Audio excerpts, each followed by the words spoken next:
नमस्ते, मेरा नाम डॉक्टर नमिता है। मैं ईएनटी सर्जन हूँ। आज हम उस टॉपिक के बारे में बात करेंगे जिससे काफ़ी लोग जूझ रहे हैं, लेकिन वह बहुत बार अननोटिस चला जाता है, जो है हियरिंग लॉस, सुनने की कमी। अब सुनने की कमी क्यों है, सुनाई कैसे देता है, इसके बारे में विस्तार से बात करते हैं। हमारे सुनाई जो देता है उसका साउंड्स जो है वो कान के 3 हिस्सों के थ्रू होके जाती है। हमारे कान के जो 3 हिस्से हैं वह है बाहरी कान जो कि पिन्ना, दूसरा अंदर एक मिडल ईयर बोलते हैं, उसके अंदर कुछ हड्डियां होती हैं कान की, एक होता है इनर ईयर। तो कान की जो साउंड्स हैं, साउंड्स जो बाहरी साउंड्स है वो कान के बाहरी जो एक्सटर्नल ईयर है वो अंदर हमारे पर्दे तक लेके जाती हैं। पर्दे को वो साउंड्स वाइब्रेट करती हैं।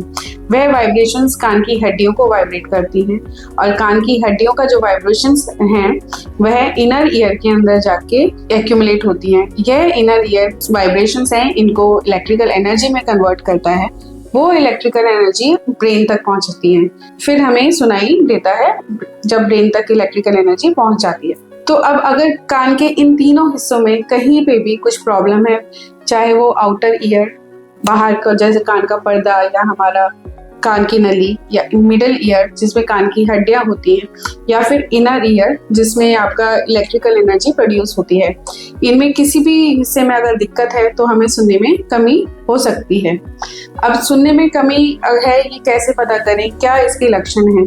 तो अगर आपको बहुत सुनाई बार बार रिपीट कराना पड़ रहा है, मेनली इन नॉइजी सराउंडिंग्स, या फिर आपको टीवी रिमोट, टीवी की आवाज़, रेडियो की आवाज़, लाउड साउंड्स पे सुनना पड़ रहा है, या फिर आपको कोई डोर बेल है या फिर चिड़ियों की चहचहाहट नहीं सुनाई दे रही है, तो यह सब लक्षण है कि आपको कहीं ना कहीं हियरिंग लॉस है। अब हियरिंग लॉस का कारण क्या है, क्यों हियरिंग लॉस होता है? हियरिंग लॉस के बहुत सारे कारण हैं, जिनमें एक मेन कारण है उम्र, एज। जैसे जैसे हमारी एज बढ़ती है, हमारा अंदरूनी कान, इनर ईयर जिसे बोलते हैं, जो कि आपकी साउंड्स को इलेक्ट्रिकल एनर्जी में कन्वर्ट करता है, वह उनकी जो वह इनर ईयर वह सूखने लगता है।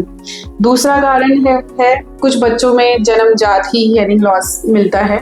कुछ और बाकी कारण जैसे कान का अगर इन्फेक्शन है, कान के अंदर अगर वैक्स है, या फिर कुछ ऐसी दवाइयाँ भी होती हैं जो कि कान का सुनने की कमी कर सकती हैं। सबसे मुख्य कारण आज के दौर में जो देखने को मिलता है वह है तेज आवाज़, लाउड साउंड्स के अंदर, जैसे कॉन्सर्ट्स हैं, डीजेज हैं, हमारा पर्सनल डिवाइसेस हैं जो कि हम फ़ोन पे कंटिन्यूसली म्यूज़िक सुनते हैं, ब्लूटूथ डिवाइसेस हैं, और मशीनरी है। दिवाली के समय में आप देखेंगे बम पटाखे जो कि बहुत लाउड साउंड्स प्रोड्यूस करते हैं। अगर हमारा कान इन चीज़ों से एक्सपोज रहेगा लंबे समय तक के लिए तो भी आपको हियरिंग लॉस हो सकता है। तो अब इस हियरिंग लॉस से कैसे बचा जाए, क्या किया जाए? जो हो चुका है, अगर पहली बात, अगर आपको कभी भी संदेह होता है कि अगर आपको हियरिंग लॉस लग रहा है तो आप ऑडियोलॉजिस्ट के पास जाइए। ईएनटी सर्जन आपको ऑडियोलॉजिस्ट के पास रेफर करता है। ऑडियोलॉजिस्ट एक टेस्ट करते हैं, हियरिंग टेस्ट, जिसको ऑडियोमेट्री बोलते हैं। ऑडियोमेट्री में हमें पता लगता है कि कितना सीवियरिटी ऑफ हियरिंग लॉस है। ये भी थोड़ा पता लगता है उसमें कि कान के किस हिस्से की वजह से सुनाई हमें कम दे रहा है, और उसी के अनुसार ट्रीटमेंट शुरू किया जाता है। हियरिंग लॉस के साथ जीना इज़ वेरी चैलेंजिंग, लेकिन इसका निवारण है। उम्र के साथ अगर हियरिंग लॉस है, या फिर कुछ ऐसा है कि अंदरूनी कान डैमेज हो गया है उसकी वजह से, तो हम उसमें हियरिंग एड्स आती हैं, वो प्रिस्क्राइब करते हैं। उससे आपका सुनने की क्षमता इम्प्रूव होती है। कुछ बच्चे जिनमें जन्मजात हियरिंग लॉस है, जो पैदा होते ही डेफ एंड म्यूट पैदा होते हैं, आजकल उसके लिए भी एक ट्रीटमेंट मॉडलिटी आई है, एक सर्जरी जो कि कॉक्लियर इम्प्लांट है, वह बहुत सक्सेसफुल है। और अगर बच्चों में आपको बचपन से ही थोड़ा भी डाउट होता है कि वह सुन नहीं रहा, बोल नहीं रहा, तो 5 या 6 साल की उम्र से पहले वह सर्जरी कराने पे बहुत सक्सेसफुल रिजल्ट्स मिलते हैं। बच्चा कॉक्लियर इम्प्लांट सर्जरी के बाद एकदम नॉर्मल सुनना और बोलना लग जाता है। तीसरी बात, अगर कान के इन्फेक्शंस हैं, कान में वैक्स है, उसकी वजह से हियरिंग लॉस है, तो आप ईएनटी सर्जन के पास जाइए, अपनी वैक्स क्लियर करवाइए। इन्फेक्शंस है या फिर कान में कुछ डैमेज है तो कुछ सर्जरीज भी होती है जिससे कि हियरिंग इम्प्रूवमेंट आ सकता है। अब बात करते हैं इनसे कैसे बचा जाए, हियरिंग लॉस को कैसे प्रिवेंट किया जाए।